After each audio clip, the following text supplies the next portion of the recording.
چیزی که من میخواهم در اینجا برای شما بیان کنم همین است که هر ملت برای آزادی خود تلاش، قیمت و کوشش به اندازه میخواهد. امروز این کوشش که ما و شما با قدر امکانی که داریم مسالمت آمیز انجام دهیم و با باوری کامل و یقین کامل گفته میتونیم که پایان شب سیاه انشاءالله سفید است و انشاءالله باوری داریم این برادران استادان زندانی ما و شما یک زمان می شود که سربلندانه از زندان بیرون می شوند و چون قهرمان های حقیقی تاجیکستان شناخته می شوند و باوری داریم هر اون کسانی که برای ملت تاجیک خیانت کردند، زمین تاجیکستان را فروختند، مال و ملک تاجیکستان را مصادره کردند، زن تاجیک را خوار و ذلیل کردند، مادر تاجیک را از مادریش جدا کردند،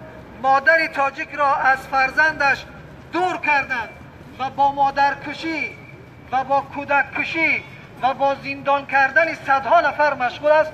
انشاءالله باوری داریم که به جزای اعمال خودشان خواهد رسید.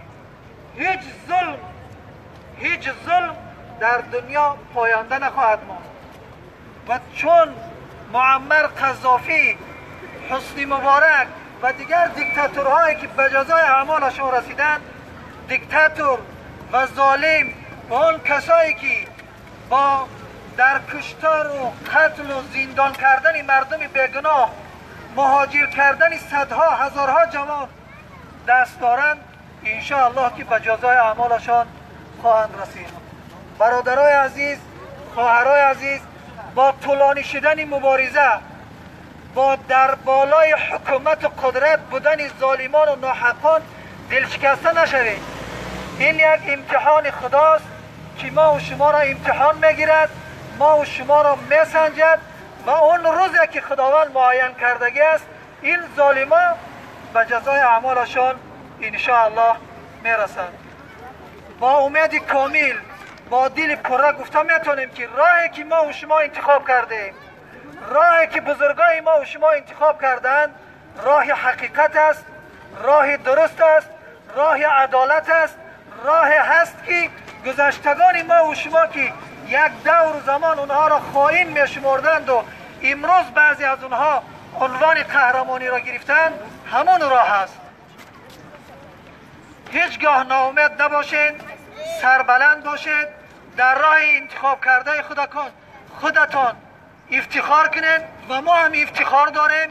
با سربلندانه در اینجا میگویم که تا آخرین قطره خونه که در بدن داریم برای آزادی ملتمون، برای آزادی کشورمون، برای آزادی این دهها صدها زندانی که برای ملت خدمت کردگان مبارزه مون میبریم و هیچگاه از مبارزه خودمون دست نمیکشیم. الا ان نصر الله قریب. انشاءالله پیروزی نزدیک است و با سر بلند همه به کشور انشاءالله برمیگردیم. سلام علیکم و رحمت الله و برکاته. تشکر زیاد برادر عزیز جنت الله کامل.